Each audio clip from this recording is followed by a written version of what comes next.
ओम श्री वेंकटेश्वराय नमः।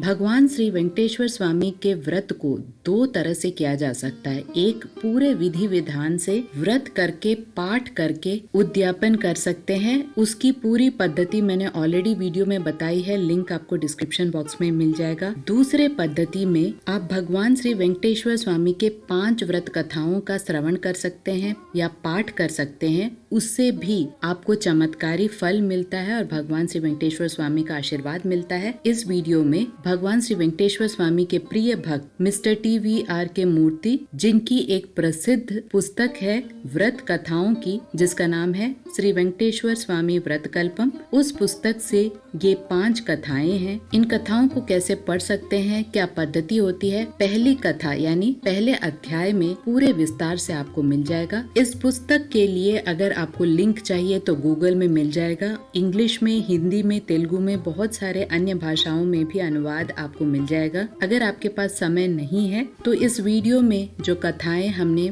आप तक पहुंचाने की कोशिश की है उसे आप सुन सकते हैं जब भी आप व्रत करें। तो चलिए जानते हैं, जो दूसरी पद्धति है उसके अंतर्गत जो 5 कहानियां हमें पढ़नी होती है, उन 5 कहानियों का पूरा सारांश। सबसे पहले पहला अध्याय श्री वेंकटेश्वर स्वामी व्रत कल्पम, पहला अध्याय। एक शुभ दिन तिरुमला में भूलोक वैकुंठ भगवान श्री वेंकटेश्वर स्वामी, जिन्हें श्रीनिवास के नाम से भी जाना जाता है, भगवान श्रीमन नारायण के कलयुग अवतार ने अपने तत्अवधान में श्री वेंकटेश्वर व्रतम लिखने और लोकप्रिय बनाने के लिए विश्वपति नामक के एक भक्त को संबोधित किया। भगवान के शब्दों में, हे मेरे प्यारे भक्त विश्वपति, मैं तुम्हारे लिए एक विशेष व्रतम का वर्णन करने जा रहा हूँ। यह व्रत मुझे बहुत ही प्रिय है। इसे करना बहुत ही आसान है। इस कलयुग में पैदा हुए लोग अपने पिछले जन्मों के परिणामों के साथ साथ इस जन्म के बुरे कर्मों के कारण बड़ी कठिनाइयों का सामना कर रहे हैं। इन लोगों में से मेरे कुछ भक्त मुझसे उनकी कठिनाइयों को दूर करने के लिए प्रार्थना करते हैं। मैं हर उस भक्त को अपने में शामिल करता हूँ जो पूरी तरह से मेरे प्रति समर्पित हो जाते हैं और अपने जीवन में धर्म के मार्ग का अनुसरण करते हैं। मैं जिस व्रत का वर्णन करने जा रहा हूँ वह श्री वेंकटेश्वर व्रत कल्पम के नाम से लोकप्रिय होगा। यह व्रत मुझे बहुत ही प्रिय है। जो कोई भी इस व्रत को धैर्य और भक्ति के साथ करता है, उनके सभी दुख दूर हो जाते हैं। यह व्रत कोई भी व्यक्ति किसी भी स्थान पर कर सकते हैं। मार्गशीर्ष माघ कार्तिक के शुभ महीनों या पौर्णमी, पंचमी, सप्तमी, एकादशी के तिथियों या श्रावण, स्वाति नक्षत्रों के दौरान करने से अधिकतम परिणाम मिलते हैं। मैं इस कलयुग में अपने भक्तों द्वारा सामना की जाने वाली विभिन्न प्रतिकूलताओं को जानता हूँ। कठिनाइयों को दूर करने के लिए, चाहे वह वित्तीय, करियर, स्वास्थ्य या व्यवसाय हो या फिर मानसिक शांति प्राप्त करने के लिए, कोई भी इस व्रत को कर सकते हैं। इस व्रत को कोई भी व्यक्ति अपने घर में होने वाले किसी भी शुभ कार्य जैसे विवाह, गृह प्रवेश आदि से पहले कर सकते हैं। इस व्रत को करने से सभी कार्य बिना किसी बाधा के सुचारू रूप से संपन्न होते हैं। उन्हें समृद्धि और खुशी का आशीर्वाद मिलता है। इस व्रत को कोई भी व्यक्ति सुबह या शाम को कर सकते हैं। व्रत में 5 अध्याय हैं। सभी अध्यायों को भक्ति भाव से पढ़ना चाहिए। कोई भी व्यक्ति अपने घर या किराए के घर या मंदिर या किसी पवित्र स्थान या नदी के किनारे यह व्रत कर सकते हैं। इस व्रत के लिए अपने मित्रों और रिश्तेदारों को आमंत्रित करना उचित रहता है। यह व्रत रखने वाले भक्तों और उनमें शामिल होने वाले प्रसाद ग्रहण करने वाले लोगों को भी अच्छा स्वास्थ्य, खुशी और समृद्धि प्रदान करेगा। पुराने दिनों में कई महर्षि जो मेरे बहुत ही प्रिय भक्त थे, उन्होंने यह व्रत किया और मेरी दिव्य कृपा को प्राप्त किया। जो मनुष्य पूर्ण विश्वास और भक्ति के साथ व्रत करते हैं, उन्हें निश्चित रूप से समृद्धि और खुशी का आशीर्वाद मिलता है। यदि कोई इस व्रत को पूरी एकाग्रता के साथ करता है तो परिणाम अधिकतम होते हैं। यह व्रत करना बहुत ही आसान है। मैं इस कलयुग में आपकी कठिनाइयों और सीमाओं को जानता हूँ। इस व्रत को करने का लाभ तपस्या करने या पिछले युगों के बड़े यज्ञ या याग के बराबर होते हैं। व्रत शुरू करने से पहले व्रत करने के लिए चुने गए क्षेत्र को अच्छी तरह से साफ करना होता है। एक मंडप की व्यवस्था करे और मेरी पत्नी श्रीदेवी और भूदेवी के साथ मेरी तस्वीर स्थापित करे। यदि किसी को ऐसी फोटो ना मिले तो वह अकेली मेरी फोटो भी रख सकते हैं। मंडप को दीवार के सामने व्यवस्थित किया जा सकता है। व्यक्ति अपने पसंद के अन्य देवी देवताओं की फोटो भी रख सकते हैं। सभी नवग्रह और अष्टदिक्पालों का ध्यान करे या पूजा की शुरुआत में उनका आह्वान करे या व्रत के सफल समापन के लिए मन ही मन उनसे प्रार्थना करे। पूजा की शुरुआत में भगवान श्री गणेश की प्रार्थना और पूजा करें। उनके बाद व्रत से जुड़े सभी 5 अध्याय पढ़े। यह पहला अध्याय है। अन्य 4 अध्याय महान संत श्री विश्वामित्र, श्री वशिष्ठ, श्री भरद्वाज और श्री आत्रि द्वारा वस्तुतः सुनाए जाएंगे, जो मुझे बहुत ही प्रिय हैं। 5 अध्यायों के पूरे होने के बाद कोई मेरे प्रिय स्तोत्रों को पढ़ सकते हैं। प्रत्येक अध्याय के पूरे होने के बाद भक्तों को 3 बार जाप करना होता है। इसलिए मैं तुम्हें एक बहुत आसान तरीका बता रहा हूँ। जो भक्त इसे विस्तृत तरीके से नहीं कर सकते, वे मेरी तस्वीर रखकर मेरा ध्यान करके अकेले ही यह सब कर सकते हैं। भगवान श्री गणेश, नवग्रह, अष्टदिक्पालों का ध्यान करे। बस आंख बंद करे और थोड़ी देर के लिए उन सभी देवताओं की प्रार्थना करे। फिर भक्त केवल 5 कहानियां पढ़ सकते हैं और कोई भी फल, चीनी, गुड़ या कोई भी मिठाई मुझे नैवेद्य के रूप में चढ़ा सकते हैं और फिर इसे मेरा प्रसाद मान सकते हैं। सरल तरीके से करने से भी व्यक्ति की इच्छा पूरी होती है, सभी दुख दूर हो जाते हैं, व्यक्ति को समृद्धि का आशीर्वाद मिलता है। मैं स्वयं किसी न किसी रूप में भक्तों के घर प्रसाद लेने जरूर आऊंगा। एकमात्र शर्त यह होगी कि उन्हें पूरी आस्था और भक्ति के साथ व्रत करना पड़ेगा। मेरा आशीर्वाद हमेशा भक्तों के साथ रहेगा। इस तरह भगवान ने स्वयं श्री वेंकटेश्वर व्रत की विधि तिम्मराजु विश्वपति रामकृष्ण मूर्ति, जिन्हें विश्वपति के नाम से भी जाना जाता है, उन्हें इस व्रत की विधि बताई। उन्होंने अपने प्रिय भक्त को अपने प्रिय धाम तिरुमला में आशीर्वाद दिया। हम कलयुग में पैदा हुए लोगों को भगवान श्री वेंकटेश्वर का दिव्य आशीर्वाद पाने के लिए यह व्रत करना चाहिए। व्रत करने के बाद हम न केवल अपने सभी कष्टों पर विजय प्राप्त करेंगे, बल्कि जीवन भर शांति से रहेंगे। गोविंदा गोविंदा गोविंदा। प्रथम अध्याय समाप्त। श्री वेंकटेश्वर व्रतम, दूसरा अध्याय। श्री विश्वामित्र उवाच। इस अध्याय का वर्णन महानतम संतों में से एक श्री विश्वामित्र की कृपा और आशीर्वाद से किया गया है। स्वयं संतों के शब्दों में, हे कलयुग के लोगों, आप सभी द्वारा किया जा रहा श्री वेंकटेश्वर व्रत कल्पम दिव्य एवं अत्यंत पवित्र है। यह बहुत शक्तिशाली है। इस कलयुग में भगवान श्रीनिवास की कृपा प्राप्त करने का यह एक आसान साधन है। प्राचीन काल में असंख्य लोग ने इस व्रत को किया और अपनी मनोकामनाओं की पूर्ति भी की। श्री श्रीनिवास का आशीर्वाद प्राप्त करते थे। हमें ऐसा आसान व्रत देने के लिए हम सभी भगवान श्री वेंकटेश्वर स्वामी को नमन करते हैं। इतना कहकर श्री विश्वामित्र ने आगे कहा, बहुत समय पहले मगध राज्य में विष्णुचित्त नाम से श्री वेंकटेश्वर स्वामी के एक प्रिय भक्त रहते थे। उनकी 9 बेटियां थी। यद्यपि वे एक महान विद्वान थे, लेकिन वे अत्यधिक गरीबी में रहते थे। उनकी पत्नी तारामती हमेशा भगवान श्रीमन नारायण की प्रार्थना और भक्ति में लीन रहती थी। कभी कभी विष्णुचित्त शादियों में पुरोहित के रूप में बहुत कम पैसा कमाते थे।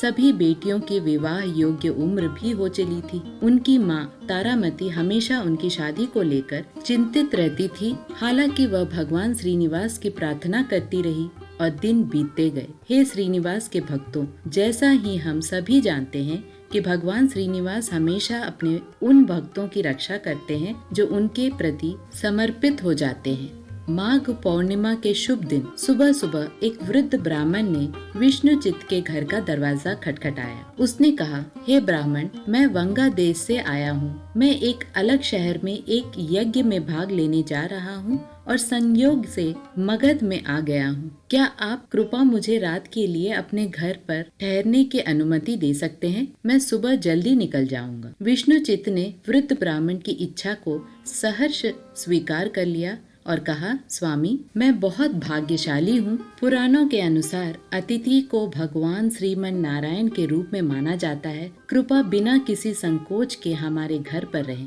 ऐसा कहकर उन्होंने वृद्ध ब्राह्मण को अपने घर के अंदर ले लिया और किसी भी अतिथि के साथ व्यवहार करने की प्रथा का पालन किया। दोपहर के भोजन के बाद वृद्ध ब्राह्मण ने तारामती को संबोधित करते हुए कहा, माँ आप चिंतित क्यों दिख रही हैं? आपकी समस्या क्या है? मुझे बताने में संकोच न करें। तारामती ने उत्तर दिया, स्वामी आप बहुत भक्त व्यक्ति प्रतीत होते हैं। आपकी दिव्यता श्री वेंकटेश्वर स्वामी के समतुल्य है।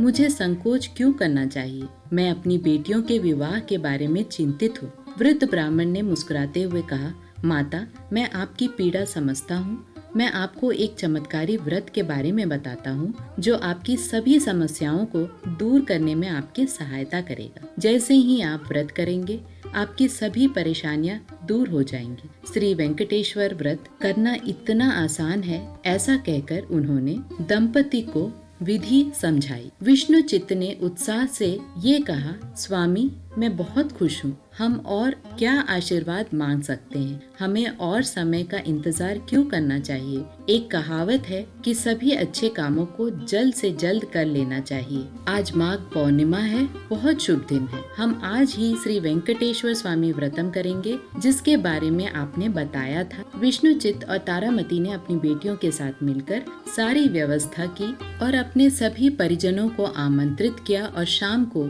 अत्यंत विश्वास और भक्ति के साथ व्रत किया। व्रत में शामिल सभी आमंत्रितों ने प्रसाद लिया और अपने घर चले गए।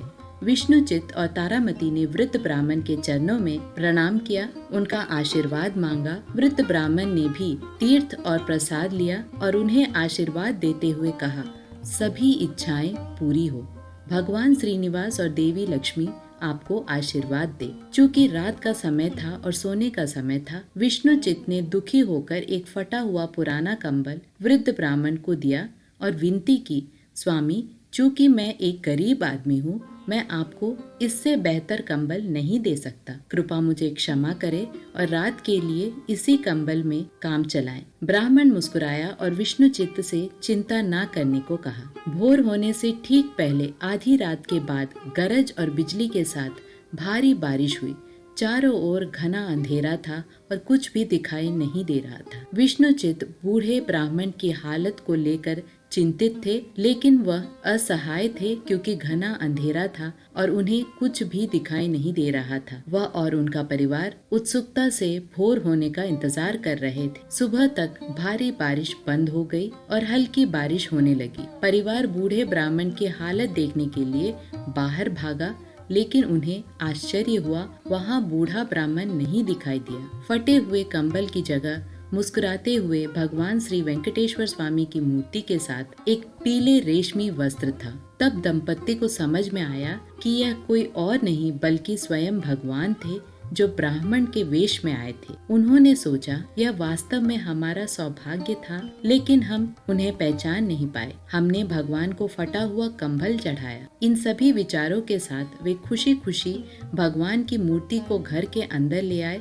देखो, उनका घर सोने के खजाने में बदल गया। सोने और पैसों के ढेर हर जगह थे। उन्हें श्री वेंकटेश्वर स्वामी व्रत कल्पम करने का महत्व का एहसास हुआ और उन्होंने कई तरीकों से भगवान की स्तुति की। ऋषि विश्वामित्र ने यह कहकर समापन किया, देखो भगवान स्वयं अतिथि बनकर आए। उन्होंने न केवल व्रत की विधि समझाई बल्कि प्रसाद भी खाया। भगवान बड़े दयालु हैं। यदि भक्त भक्ति और विश्वास के साथ व्रत करेंगे तो भगवान निश्चित रूप से किसी न किसी रूप में उनके पास आएंगे। आप सभी भगवान का आशीर्वाद प्राप्त करने के लिए व्रत करें।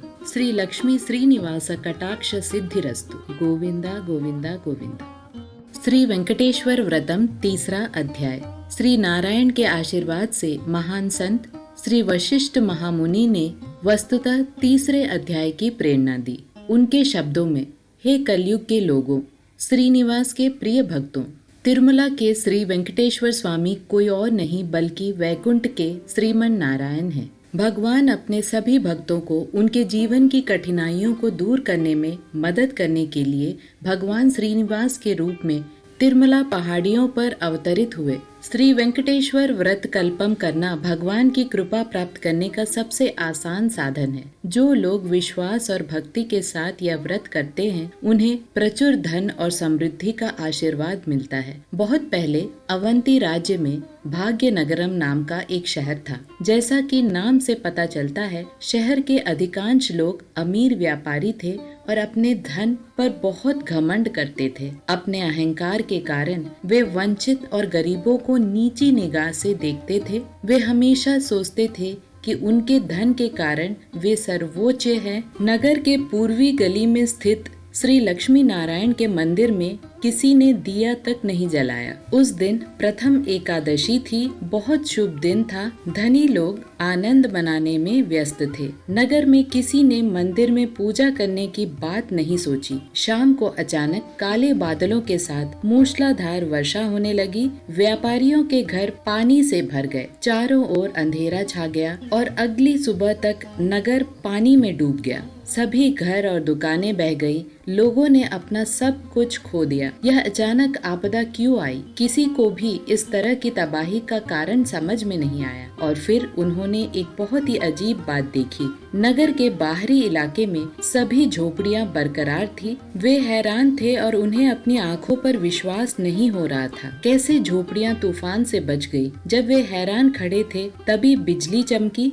उन्होंने आकाश से एक दिव्य आवाज सुनी, अरे मूर्खों, तुम्हें अपने अभिमानी स्वभाव के परिणामों का सामना करना पड़ रहा है। तुम हमेशा अपनी समृद्धि का श्रेय खुद को देते थे और यह उसी का परिणाम है। उन झोपड़ियों में से एक में देवैया नाम का मेरा एक बहुत बड़ा भक्त रहता है। गरीब आदमी देवैया ने आपके शहर के मंदिर में हर दिन दीप जलाने का काम अपने ऊपर ले लिया। इसके अलावा हर एकादशी पर देवैया अपनी क्षमता के अनुसार श्री वेंकटेश्वर व्रत कल्पम करता रहा। परिणाम स्वरूप देवैया और उसका पड़ोस आंधी से पूरी तरह से सुरक्षित रहा। यदि आप व्रत करते हैं तो आपको अपनी खोई हुई संपत्ति और समृद्धि वापस मिल जाएगी। दिव्य वाणी सुनते ही वे सभी मंदिर की ओर दौड़े। उन्होंने मिलकर पूजा की व्यवस्था की और सामूहिक रूप से व्रत किया। बाद में उन्होंने अपने घर और धन को पहले की तरह सुरक्षित पाया। इसके बाद उस नगर के व्यापारियों के पूरे परिवार ने हर एकादशी पर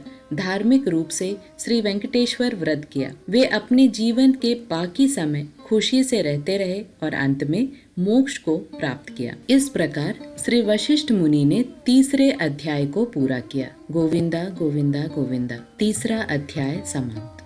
श्री वेंकटेश्वर व्रत कल्पम चौथा अध्याय। श्री भरद्वाज उवाच। चौथा अध्याय जो श्रीमन नारायण को बहुत ही प्रिय है, महान भरद्वाज महर्षि द्वारा सुनाया गया है। भरद्वाज महर्षि के शब्दों में, हे कलयुग के लोगों, श्रीमन नारायण के प्रिय भक्तों, श्री वेंकटेश्वर व्रत जो आप कर रहे हैं वह एक अद्भुत व्रत है। यह आपकी सभी इच्छाओं को पूरा करने का सबसे आसान साधन है। भगवान वेंकटेश्वर को प्रसन्न करने का यह सबसे आसान तरीका है। इस कलयुग में वे अपने भक्तों को आशीर्वाद देने के लिए श्री श्रीनिवास के रूप में तिरुमला पहाड़ियों पर अवतरित हुए हैं। कोई व्यक्ति तिरुमला में पैर रख सकता है और स्वामी के दर्शन केवल अपने पिछले जन्म के अच्छे कर्मों के परिणाम स्वरूप कर सकता है। श्री वेंकटेश्वर व्रत करने का विचार भी पिछले जन्म के आशीर्वाद और अच्छे कर्मों पर निर्भर करता है। अन्यथा कोई इस व्रत को करने में सक्षम नहीं होगा। जो करता है, जो सुनता है और जो श्रीवारी प्रसादम स्वीकार करता है वह उनकी कृपा का हकदार होता है। एक बार की बात है, नगरी गाँव में धनगुप्त नाम का एक व्यापारी रहता था। वह एक कंजूस व्यक्ति था। चाहे वह कितनी भी समृद्धि में हो, वह हमेशा कंजूसी ही करता था। वह बहुत अभिमानी था और इतना बड़ा धन इकट्ठा करने में उसे अपनी महानता लगती थी। क्या यह सच नहीं है कि अहंकार के कारण शक्तिशाली भी एक दिन गिर अवश्य जाता है। धनगुप्त की पत्नी कांतिमती बहुत ही भक्त महिला थी। दंपति के 3 बेटियां थी। आखिरी बेटी कुमारी भगवान श्रीनिवास की बहुत बड़ी भक्त थी और हमेशा उनका नाम जपती रहती थी। अपने पिता की जानकारी के बिना वह अक्सर भगवान श्री वेंकटेश्वर स्वामी के दर्शन के लिए उनके मंदिर जाती थी। उनके पिता को छोड़कर पूरा परिवार प्रसाद भी ग्रहण करता था। कांतिमती हमेशा अपने पति के इस रवैये को लेकर चिंतित रहती थी। एक दिन कुमारी अपनी सहेली के घर गई, जहाँ वे श्री वेंकटेश्वर व्रत कल्पम कर रहे थे। व्रत पूरा होने तक दोपहर हो चुकी थी। उसने प्रसाद खाया और अपने परिवार के लिए थोड़ा सा पैक कर लिया और अपने घर के लिए निकल पड़ी। बहुत गर्मी होने के कारण कुमारी को बहुत प्यास लगी थी। उसे याद आया कि उसके पिता की दुकान पास में ही थी और वह अपनी प्यास बुझाने के लिए वहां चली गई। हालांकि उसने अपने पिता को व्रत के बारे में कुछ भी नहीं बताया, क्योंकि उसे डर था कि वे उसे डांटेंगे। पानी पीने के बाद वह जल्दी से दुकान से निकल गई और जल्दबाजी में वह प्रसाद का पैकेट दुकान पर ही भूल गई। भीषण गर्मी और शुष्क तूफान के कारण उस क्षेत्र की लगभग सभी दुकानें आग की भेंट चढ़ गई। धनगुप्त पूरी तरह से हिल गया और उसे लगा कि उसकी दुकान भी नष्ट हो जाएगी। सभी लोग दुकान से बाहर भाग गए, लेकिन वह अंदर ही रहा। वह अच्छी तरह जानता था कि अगर वह अंदर रहा तो उसकी मौत हो सकती है और उसके हाथ डर से कांप रहे थे। वह बाहर नहीं जाना चाहता था। वह जानता था कि अगर वह कुछ मिनट और अंदर रहा तो निश्चित रूप से मर जाएगा। उस बेचैनी में उसने महसूस किया कि कोई पैकेट उसके हाथों को छू गया है।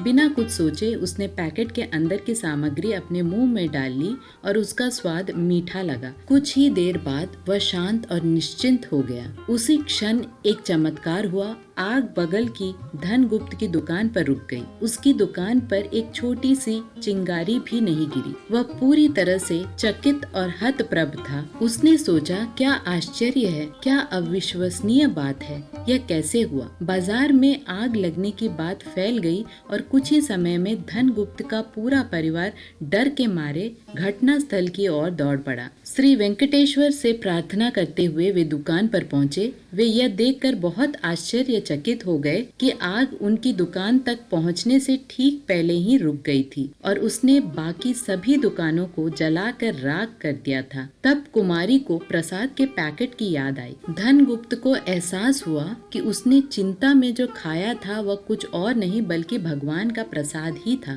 कुमारी ने अपने माता पिता को व्रत और प्रसाद के बारे में बताया। धनगुप्त समझ गया कि यह प्रसाद ही था जिसने उसे और उसकी दुकान को विनाश से बचाया था। उसने भगवान से क्षमा मांगी। उसी शाम उसने गांव के सभी लोगों को आमंत्रित किया और बहुत भक्ति के साथ श्री वेंकटेश्वर व्रत कल्पम का आयोजन किया। तब से वह भगवान का एक बड़ा भक्त बन गया और अपना बाकी जीवन स्वामी की सेवा में बिताया और अंततः मोक्ष की प्राप्ति की। देखे कि कैसे सिर्फ प्रसाद का सेवन करने से एक इतनी बड़ी आपदा से एक भक्त बच गया, वह भी बिना यह जाने कि यह भगवान का पवित्र प्रसाद है। श्री वेंकटेश्वर व्रत इतना शक्तिशाली है। जब भी संभव हो आप सभी श्री वेंकटेश्वर व्रत जरूर करें और श्री श्रीनिवास का आशीर्वाद प्राप्त करें। इतना कहकर श्री भरद्वाज ने चौथा अध्याय समाप्त किया। गोविंदा गोविंदा गोविंदा।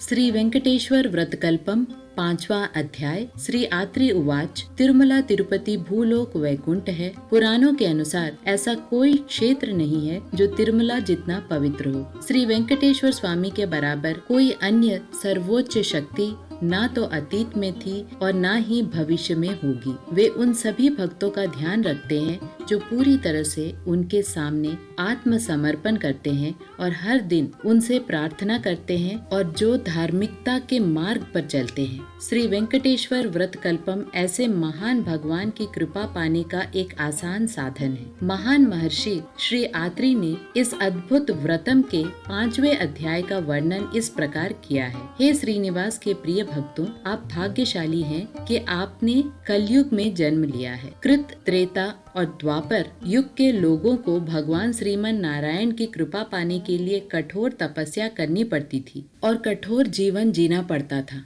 लेकिन कलयुग में श्री श्रीनिवास के नाम का जाप करने मात्र से ही फल मिल जाता है। व्यक्ति को उन्हें पूरी भक्ति के साथ पुकारना होता है और अगले ही पल वे भक्त के पास खड़े हो जाते हैं। करुणा की ऐसी प्रतिमूर्ति है भगवान श्रीनिवास। तिरुमला क्षेत्र एक शालिग्राम है। इस पवित्र पहाड़ी पर उठाया गया प्रत्येक कदम व्यक्ति के पूर्व जन्म के अच्छे कर्मों का परिणाम है। पुराने समय में कौमार राज्य में मित्रुडो नामक एक धोबी रहता था। वह धार्मिक व्यक्ति था और धोबी के रूप में अपने कर्तव्यों का पालन करने के अलावा अपनी कमाई से दान पुण्य भी करता था। चूँकि वह विकलांग था, इसलिए वह बहुत चिंता करता था। अपने लंगड़ेपन के कारण उसके लिए धुले हुए कपड़ों का भार उठाकर हर घर में पहुंचाना कठिन था। इसके अलावा उसका एक बड़ा परिवार था। वह बड़ी मुश्किल से अपना गुजारा कर पाता था। हालांकि वह प्रतिदिन भगवान श्रीनिवास से प्रार्थना करता था और उसे विश्वास था कि एक दिन भगवान उस पर अपनी कृपा बरसाएंगे। भगवान श्रीमन नारायण मित्रुडो के कठिन जीवन और उनके प्रति उनकी आस्था के बारे में जानते थे। कोई भी भक्त कितना भी महान क्यों न हो, उसे अपने पिछले जन्मों के कर्मों का भुगतान करना ही पड़ता है। एक बार जब हम इसे पार कर लेते हैं तो भगवान किसी न किसी रूप में आते हैं और हमारे दुखों को दूर करते हैं। एक शाम मित्रुडो धुले हुए कपड़ों का भार लेकर गांव लौट रहा था और उसे चलने में बहुत कठिनाई हो रही थी। रास्ते में उसे एक वृद्ध ब्राह्मण मिला। अपने आध्यात्मिक स्वभाव के कारण उसने तुरंत अपना बोझ नीचे रख दिया और हाथ जोड़कर ब्राह्मण को नमस्कार किया। उसकी दुर्दशा देख ब्राह्मण बोला, हे पुत्र, इस लंगड़ेपन के कारण तुम्हें बहुत कष्ट हो रहा है। मुझे तुम्हारी दुर्दशा पर दया आ रही है। मित्रुडो ने प्रार्थना की, स्वामी, आप महान व्यक्ति प्रतीत होते हैं। अपने बड़े परिवार के लिए मैं अपनी विकलांगता के बावजूद काम करने को विवश हूँ। क्या आप मेरी विकलांगता दूर करने का कोई उपाय बता सकते हैं? ब्राह्मण ने उत्तर दिया, पुत्र, मैं सहायता करने के लिए तत्पर हूँ। कृपया ध्यान से सुनो। इससे न केवल तुम्हारी विकलांगता दूर हो जाएगी, बल्कि व्रत करने से तुम्हें समृद्धि भी प्राप्त होगी। व्रत पूरा करने पर तुम्हें 1000 स्वर्ण मुद्राएं भी प्राप्त होंगी। हालांकि एक शर्त है, तुम्हें आधी मुद्राएं मुझे देनी होगी। मैं कल इसी समय तुमसे मिलने आऊंगा। मित्रुडो बहुत प्रसन्न हुआ और प्रार्थना की, स्वामी, मैं बहुत भाग्यशाली हूँ। मैं आज ही व्रत करूंगा। कृपया मुझे विधि बताएं। ब्राह्मण ने मित्रुडो को श्री वेंकटेश्वर स्वामी व्रत के बारे में विस्तार से बताया। मित्रुडो बहुत उत्साह से घर लौटा और अपनी पत्नी को पूरी कहानी सुनाई। उन्होंने अपने पड़ोसियों को आमंत्रित किया, व्रत किया, प्रसाद खाया और सभी को वितरित भी किया। जैसे ही उन्होंने व्रत समाप्त किया, उन्हें अपने घर के बाहर कुछ शोर सुनाई दिया। मित्रुडो का बेटा अंदर भागा और बोला, पिताजी, शाही पहरेदार आए हैं। राजा ने आपके लिए उपहार भेजा है। शाही पहरेदार अंदर आए और कहा कि राजा ने मित्रुडो को शाही धोबी नियुक्त किया है और उन्होंने उपहार के रूप में 1000 सिक्के भेजे हैं और उसे 1 सप्ताह के भीतर अपना काम संभालना था। मित्रुडो की खुशी का ठिकाना नहीं था। वह एक दिन भी इंतजार नहीं कर सका और अगले दिन बैग और सामान लेकर महल के लिए चल पड़ा। इस खुशी में वह बूढ़े ब्राह्मण से किया गया वादा पूरी तरह से भूल गया। हालांकि महल की ओर जाते समय जब उसे वादा याद आया तो उसने सोचा कि वह 1 महीने में बूढ़े ब्राह्मण से मिल सकता है। वह शाही महल में धोबी के रूप में शामिल हो गया और बूढ़े ब्राह्मण के बारे में सब कुछ भूल गया। दिन और महीने बीतते गए। भगवान श्रीमन नारायण, जिन्होंने बूढ़े ब्राह्मण का रूप धारण किया था, मित्रुडो से नाराज थे। भगवान ने सोचा कि यह मानव स्वभाव की विशेषता है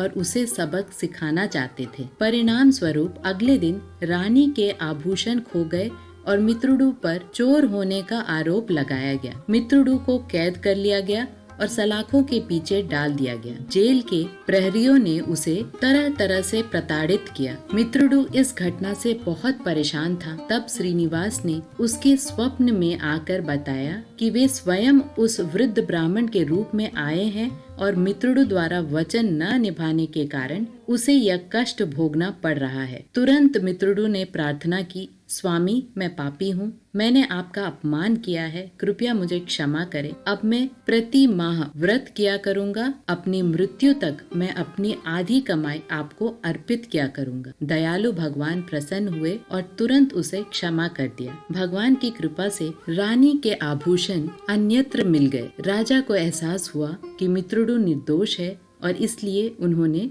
उसे जेल से रिहा कर दिया। तब से मित्रुडु प्रति माह श्री वेंकटेश्वर व्रत करने लगा और अपनी मासिक कमाई का आधा हिस्सा भगवान को अर्पित करने लगा। उसने अपना शेष जीवन सुखपूर्वक बिताया और अंत में मुक्ति प्राप्त कर ली। गोविंदा गोविंदा गोविंदा।